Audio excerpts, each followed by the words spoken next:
Hola de nuevo y muy buenas tardes. Bienvenidos otra vez a la sesión vespertina, que no por ello va a ser inferior o peor que las de la mañana, sino que seguro que la iguala o incluso, quién sabe, pueda superarlas. Está complicado, pero no imposible. Ahora vamos a hablar del carrier, test de portadores, gestión de donantes, y para ello me gustaría contar con la presencia del doctor Maurizio De Rocco, con el doctor Luis Quintero Espinel y moderando el doctor Julio Martín. Así que, chicos, cuando queráis.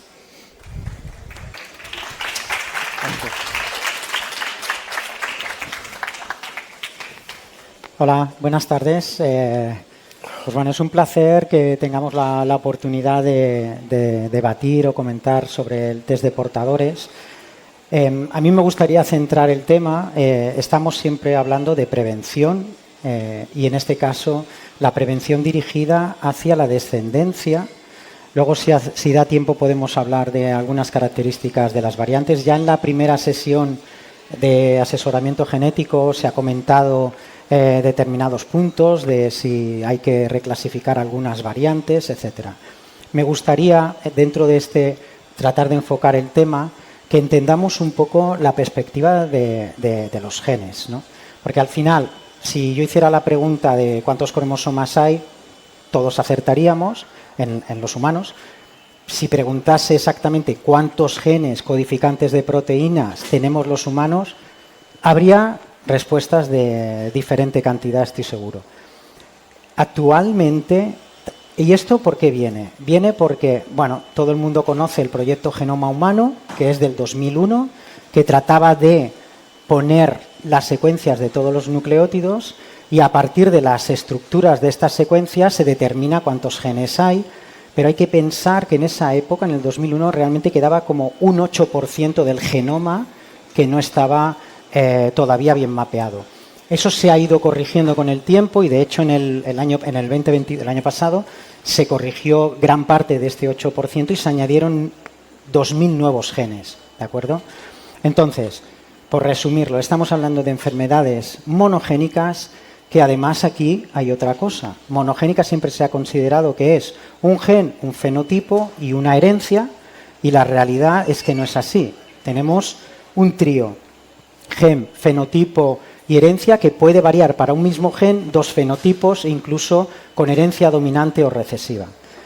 Bueno, vamos a centrar el tema, por tanto, en los genes que causan enfermedades mendelianas y, como es prevención, lo que tenemos que identificar es el riesgo.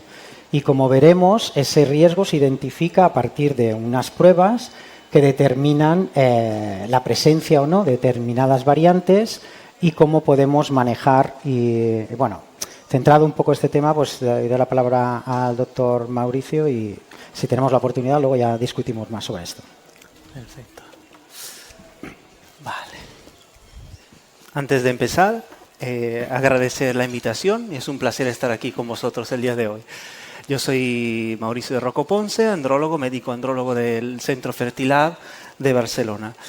Y esta pequeña charla, son pocos minutos, es más una introducción al tema, ¿vale? Entonces, ¿de dónde viene todo esto?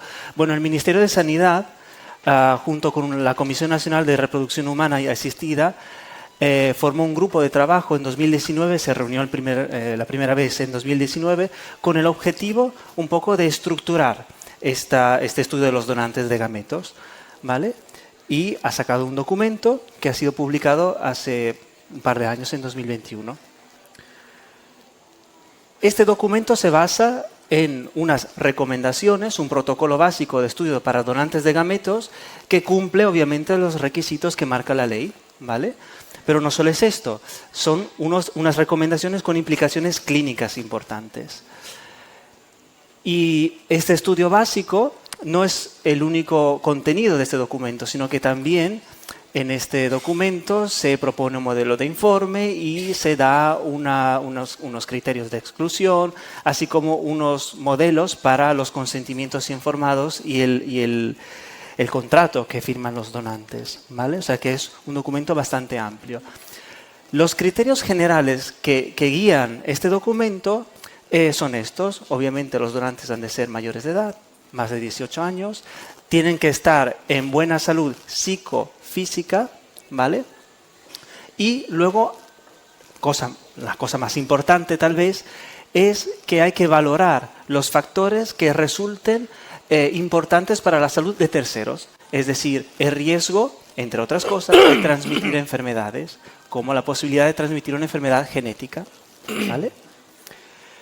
Los estudios genéticos, el cribado genético que podemos hacer en los donantes, tiene este objetivo: identificar a los portadores, que como portadores no son personas enfermas, son portadores, que podrían transmitir variantes patogénicas con una herencia autosómica recesiva o ligada al cromosoma X. Este es el objetivo. Y así, lo que este grupo de trabajo hizo en su momento fue elaborar un cribado básico, un estudio básico para los donantes de semen, que incluye el cariotipo e incluye unos genes, lo que decíamos hace poco, unas enfermedades monogénicas elegidas en base a la prevalencia en la población, en nuestra población, a la penetrancia y sobre todo a la correlación entre genotipo y fenotipo. O sea, tiene que ser una enfermedad que potencialmente tenga un fenotipo grave, ¿vale? Entonces, son variantes patogénicas del gen CFTR, de la fibrosis quística, de la atrofia muscular espinal, de la sordera neurosensorial no sindrómica, las hemoglobinopatías y, para las donantes de ovocitos, el síndrome de X frágil. Una vez identificados los donantes como portadores o no, las estrategias que tenemos disponibles para manejar los gametos que podamos obtener de estos donantes son básicamente dos. La primera es la más sencilla, descartar a los donantes, ¿vale?, por el riesgo que conlleva utilizar estos gametos. O bien, en una segunda estrategia, utilizar un matching. El matching es analizar al receptor para que el donante y el receptor no compartan la misma mutación y no tengan posibilidad de generar embriones enfermos, de tener hijos afectos por esa misma enfermedad genética recesiva, ¿vale? Obviamente esto solo aplica a las enfermedades que podamos estudiar en este cribado genético. No es un estudio universal o del genoma entero. Hay ciertos criterios de exclusión que son, por ejemplo, las cromosomopatías, la alteración del cariotipo, ¿vale? Y también enfermedades genéticas hereditarias en nacidos con gametos de ese donante, y que se haya atribuido esa mutación al mismo donante. Entonces, en ese caso, el donante ya deja de ser donante y no se puede utilizar más, ¿vale? Un tema muy importante que seguramente podremos debatir después es qué hacer con la información que obtenemos del estudio genético, porque evidentemente no es infrecuente tener un estudio positivo, en algunos casos lo tenemos, y qué hacemos con esta información. Se la entregamos al donante, no se la entregamos al donante. Tiene implicaciones clínicas, no tanto para la salud de esa persona.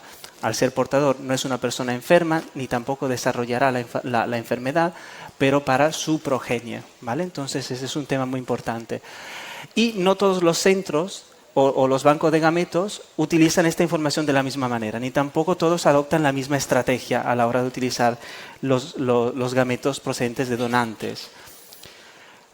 En Fertilab, y es un poco un ejemplo de lo que se puede hacer, utilizamos una prueba, un cribado genético, ¿vale? Este es un ejemplo de informe. Los datos del donante son datos codificados y el informe pone positivo, negativo. Cuando es positivo, también el gen implicado. Si es negativo, quiere decir que estos genes que se analizan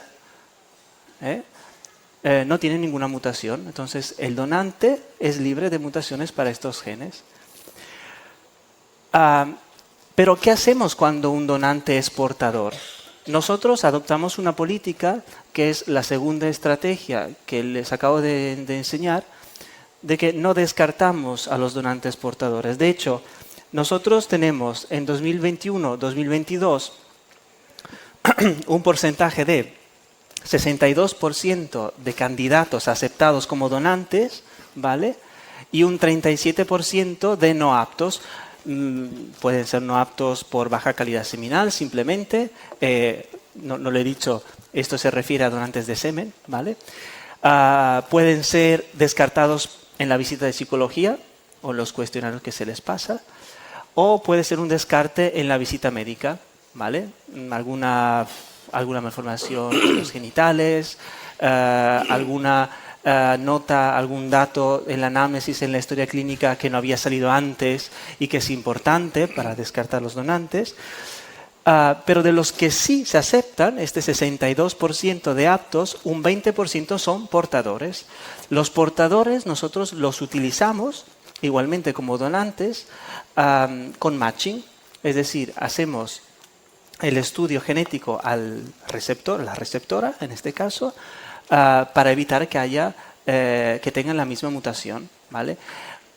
Un dato interesante que es un poco consecuencia de este paso extra que hay que hacer antes de poder utilizar los gametos, es que las donaciones de los donantes portadores son, hablo de número, menores que las donaciones de donantes no portadores, porque el manejo de estas muestras es un poco, la asignación de esta muestra es un poco más complicado o requiere un paso más, y por eso suelen donar menos veces. Pero los estamos utilizando, además que ciertos fenotipos, por ejemplo, pueden ser fenotipos no muy comunes y nos interesa no perder también a candidatos donantes por el simple hecho de ser portadores, ¿vale? Esto es un poco la introducción al tema. Gracias por vuestra atención. El mando. Sí. ¿Cómo funciona? ¿Cómo funciona este aparato? Aquí le damos. Ya. Aquí para avanzar. Sí. ¿Cuál? Ok. Yo ayer, buenas tardes. Yo ayer estaba preparando las diapositivas, siempre con todo el tiempo del mundo. Ya a las 10 de la noche las estaba terminando. Y en eso me llega el último número del Fertility. Veo un artículo y tengo que cambiarlas todas. Comienzo con una frase de un artículo muy interesante que ha sido publicado en el número del Fertility que ha salido ayer. El título del artículo es ¿cuál es la dosis correcta de test genéticos que debemos hacer a los donantes? Publicado por el grupo de la Universidad de Nueva York. Pero es que además del artículo, viene al final de la revista, en la Reflection del Fertility, del grupo de Yale, diciendo qué hacemos, cómo hacemos, y critican el artículo. Entonces la cosa se me pone fea. Porque claro, yo al principio había pensado unas diapositivas como la que presentaba este señor, hablando de la ley del Ministerio y de la Comisión Nacional, lo cual era todo facilito. Entonces he hecho alguna serie de cambios, si me permite. Primero, está claro de que nuestro organismo regulador, por llamarlo de alguna manera, que es la Sociedad Española de Fertilidad, en el año 19 publica las guías, no leyes, de cribado mínimo que debemos hacer a los donantes de gametos. Nombrando una serie de genes basados en la prevalencia, penetrancia y gravedad. Y nos pone 5 genes más 5 genes autosomas más un X frágil, que es un ligado en X. En el año 2021, como lo ha mencionado Mauricio, se emite el comunicado del Ministerio de Sanidad en que se confirman o corroboran la guía que previamente había recomendado la CEF, basadas en los reales decretos y la ley que menciono ahí. Básicamente, todos los grupos de donación de gametos en España, como mínimo, deben hacer estos marcadores genéticos, estas mutaciones. ¿Son suficientes? Yo no lo sé. Si alguien tiene esa respuesta en esta sala, me gustaría saberla, porque no lo sabemos. ¿Cuál es la dosis correcta? No lo sabemos. En todo caso, se escogieron esas mutaciones, o los escogió la Comisión de la Sociedad Española de Fertilidad, en función, repito, de prevalencia, de frecuencia, de gravedad y de penetrancia. Y son los mismos que recomienda la R, pero no, por ejemplo, la ACRM. Ya vamos a comentar un poquito más adelante eso de ahí. Nosotros, desde en Gametia, realizamos estos genes también, los que recomienda la Asociación de Fertilidad, tenemos que hacerlo, vivimos en España. Y esta es la frecuencia que estamos obteniendo en nuestras donantes de ovocitos. Pensábamos que la fibrosis quística era la más frecuente, pues no. En nuestro caso, y manejamos muchas donantes y de muchas regiones dentro de España, la más frecuente es el HbA, que es el gen responsable de alfa-talasemias y anemia falciforme, si no me equivoco. No me equivoco, Julio, que tú eres el experto. En todo caso, en las donantes de ovocitos, el 20% de ellas son portadoras de algunas de las mutaciones que la Sociedad Española de Fertilidad y la ley indica que debemos testar. 20% no es nada descabellado.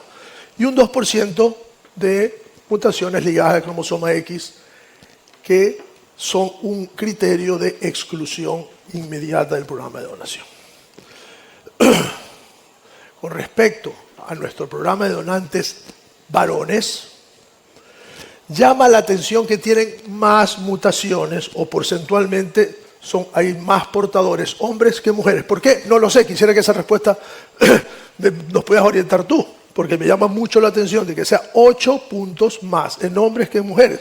Sobre todo me llama la atención la frecuencia de SFTR, fibrosis quística, que es un 18%. Si retrocedo a la diapositiva, en mujeres era un 6,1%. Me llama mucho la atención es que realmente la diferencia es tremendamente alta. Muy alta. Debo también decir que en el caso de las donantes mujeres son de todas las regiones de España. Porque como ustedes saben, Gametia tiene centros donde se produce donación de ovocitos en prácticamente todo el territorio nacional. Pero en hombres es menos, es solo, sobre todo en Andalucía. ¿En Andalucía hay más portadores de CFTR? No lo sé. Tú te traes información probablemente, pero la mayoría de nuestros donantes de semen provienen de Andalucía. Pero es bastante llamativo, al menos llamativo. Ahora bien, nuestros criterios, siguiendo las directrices, primero de la ley, porque tenemos que basarnos en la ley, y según las recomendaciones de de ESRE y también, ¿por qué no?, de ACRM, obviamente descartamos a todas las donantes de ovocitos que sean portadores de mutaciones ligadas al cromosoma X. Las que son portadoras de algunas de las mutaciones que se estudian de forma visible, recomendadas por la ley en España y por la CEF, son utilizadas solo y exclusivamente bajo régimen de emparejamiento genético, con matching. Y en relación al semen, hacemos más marcadores. ¿Y por qué? Porque cuando diseñamos el panel de mutaciones genéticos para varones, no existía ni recomendación de la CEF, ni ley, no había nada, era tierra de nadie. Y nosotros nos pusimos a leer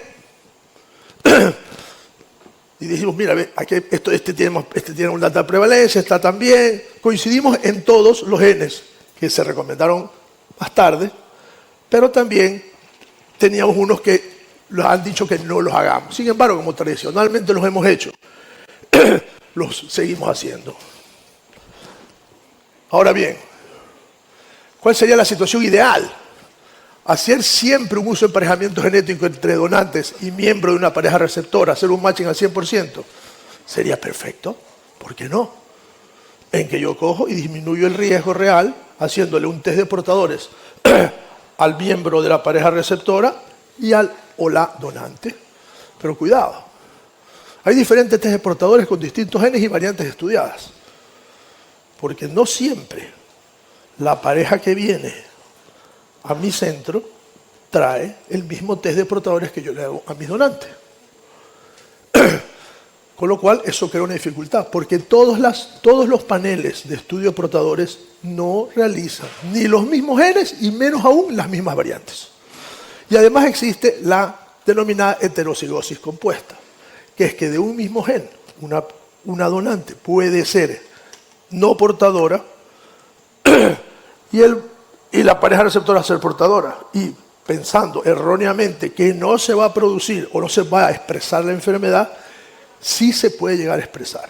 Porque la heterocigosis compuesta, como todos sabemos, es la presencia en alelos diferentes de un mismo gen, ¿correcto? En cromosomas distintos.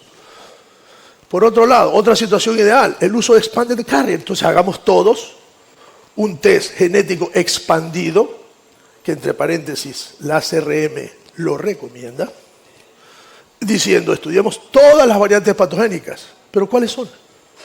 Porque, como sabemos todos, dependemos de unas bases de datos que si no cambian todos los días, cambian cada mes. Dime si me equivoco. No. Cada mes nos resulta que nos quitan 7 variantes que se consideran patogénicas y nos añaden 2 más. Entonces, ¿qué hacemos? ¿De qué nos basamos? Situación altamente peligrosa. Y las regiones mal cubiertas. Los genetistas, como tú, sabemos, y tú lo sabes, que existen regiones que no son adecuadamente cubiertas en los estudios genéticos. Y tenemos eso que advertirle a nuestros pacientes.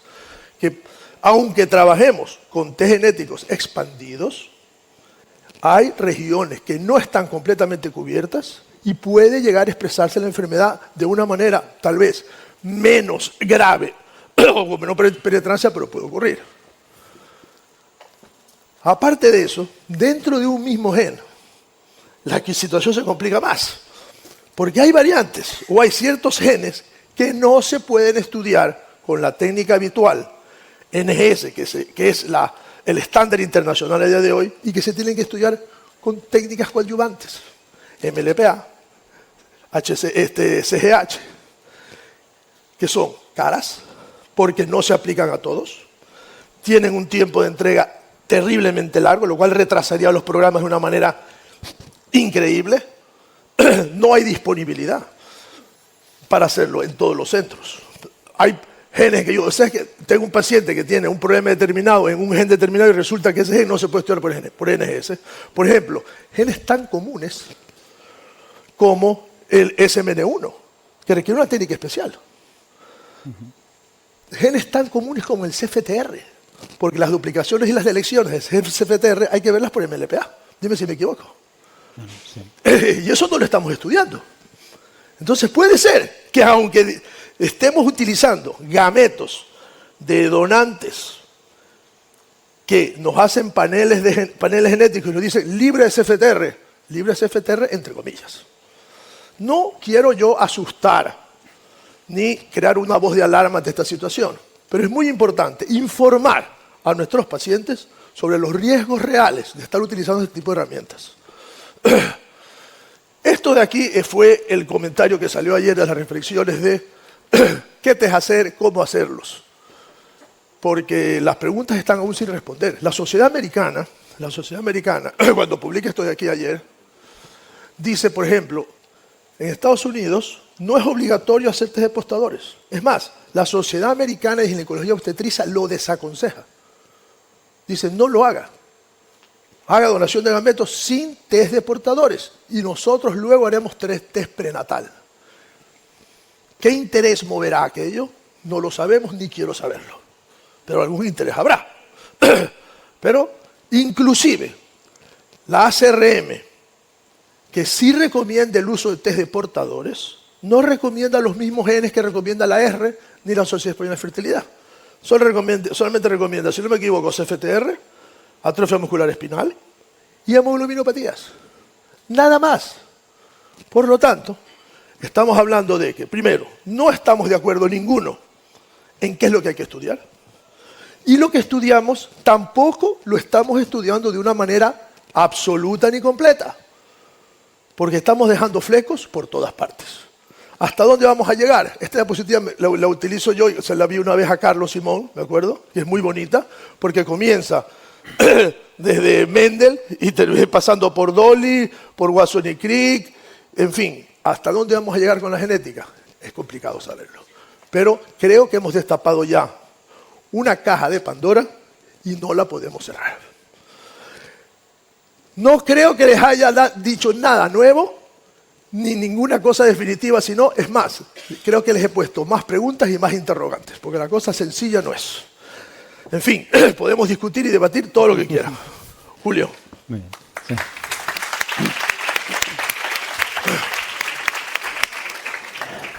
Pues muchas gracias por las dos presentaciones. No tengo respuestas precisas para algunas de las cosas Porque el genetista eres tú, yo no. que has comentado. Hay algunas cosas que se podrían un poco matizar, pero yo parto de la premisa siguiente. La prevalencia de estas enfermedades es real. Sí. En su conjunto, incluso el impacto social es muy importante.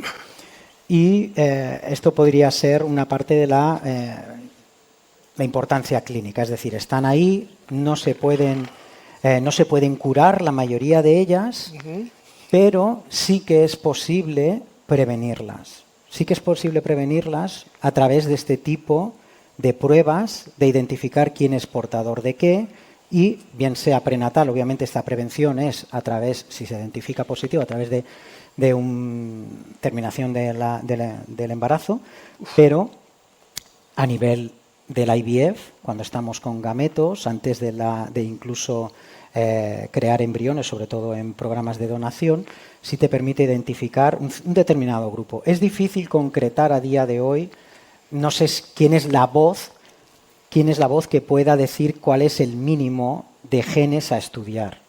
Lo que sí puedo decir es que el campo no es nuevo, lleva más de 50 años realmente dedicándose. Sinceramente tengo ciertas dudas de que ACOC no recomiende... No lo recomienda, está publicado el fertility de ayer.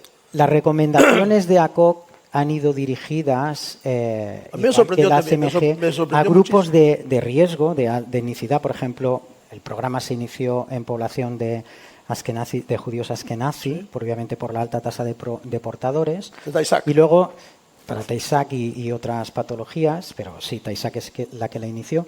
Y luego se ha ido expandiendo también las hemoglobinopatías, sobre todo sickle cell, anemia falciforme para americanos de africanos. Y de ahí a nivel caucásico la fibrosis quística, y estos eran como los principales. Pero en el 20 es cierto que cada sociedad o cada colegio profesional dice una cantidad de genes o qué genes. La ACMG, que es el Colegio Americano de Genética Médica y Clínica, de Genética y Genómica, determinó un nivel y ahí sí que hay una recomendación, lo que ellos le llaman una practice resource, recomendación de ofrecer el test de portadores a toda mujer embarazada o que tenga deseo reproductivo, ofrecérselo a todo. Y ahí lo fijó en 4 niveles. El nivel 1 y 2 era un nivel muy básico de etnicidad y incluye a COC, que tiene un punto de corte, al menos hasta donde yo recuerdo, de 1 en 100 de tasa de portador. Y luego se ha dado un nivel 3 que incluye 113 genes en base a la prevalencia, un punto de corte en torno a 1,200 de portador, y da la opción a un nivel 4 que es el que ofrecemos la mayoría de laboratorios, que es más genes, ¿vale? Respecto a la HbA, no es sorprendente porque el gen de la HbA en realidad tiene un tipo de variantes que no son muy patogénicas. Tiene una particularidad que es la alfa 3,7 y 4,2 que, debido a que ese gen tiene 4 copias, es demasiado rollo para hablarlo. No es raro de que haya porque muchas mutaciones van a ser de 3,7 y 4,2 que no confieren un alto riesgo. Respecto a lo que... No debía, ya corto y os hago una pregunta, no debería estar yo aquí. El CFTR, por decirlo de alguna manera, es una diferencia muy significativa y muy interesante que me gustaría entender los números en una población y otra. No, puede ser que sea por una región y lo puedo decir de esta manera que creo que lo podemos entender. La delta F508 es la mutación más frecuente en fibrosis quística, que representa el 75% de los alelos mutados en el norte de Europa, pero en España es el 50%. Y además en España hay un gradiente desde el norte al sur. ¿De acuerdo? Entonces, aún así son números muy altos. Quiero decir, puede que haya, tampoco sé si está el 5T, tampoco sé si hay distintos test entre todo eso. No son los politest, no los polimorfismos, estamos hablando de mutaciones. Es interesante, me gustaría conocer más los datos, pero bueno, en general yo creo que el mensaje sería que existen muchos estudios en relación a resultados de test de portadores y todos ellos dependiendo del número de genes, dependiendo de la población estudiada, puede decir el 10%, el 5%, todos ellos han encontrado un porcentaje como el que habéis mostrado de portadores. Y también de parejas a riesgo, que puede ser quien diga que es el 0,5, el 1, el 3%. Entonces, quiero decir, la genética y el conocimiento de la interpretación de variantes de los genes está evolucionando y requiere todavía aprender, pero no quita que la base de este tipo de test tiene una utilidad clínica que creo que está de acuerdo. Yo lo haría el 100% de las parejas, te lo digo. Quería preguntar dos cosas, a ver si es posible, si me dejas un minuto. No, dos cosas. La primera es la importancia de lo que has comentado de la fragmentación que hay en el mercado de distintos test, que viene un poco originado porque hay distintas sociedades.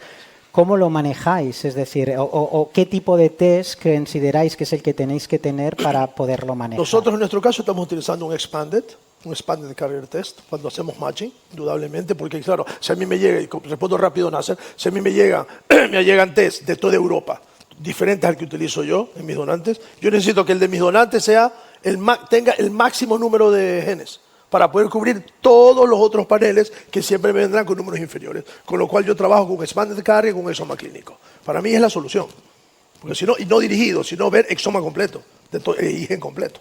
Es la única solución. Sí, nosotros también utilizamos, el informe que pone allí negativo y tal se refiere a los genes analizados, que son la información que destapamos, ¿vale? Pero tenemos acceso por un análisis más expanded a más información si lo necesitamos. Esa es un poco cómo manejamos esto. Porque el 20% que has mostrado se refiere a los genes que van en el informe. En el informe básico. Elevándolo al otro, el porcentaje. Exacto, exacto. Bueno, pues creo que no hay tiempo para... obviamente estoy sesgado y el tema me encanta, o sea que agradeceros a vosotros por las ponencias y a vosotros por escuchar.